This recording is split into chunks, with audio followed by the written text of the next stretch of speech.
little scramble, some peppers, onions, Italian sausage, and some potato.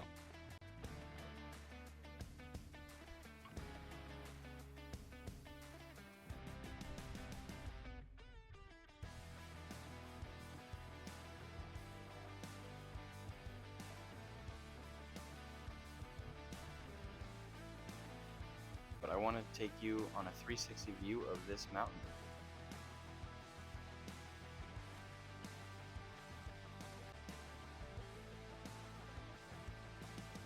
That is Garfield Mountain and Garfield Mountain East.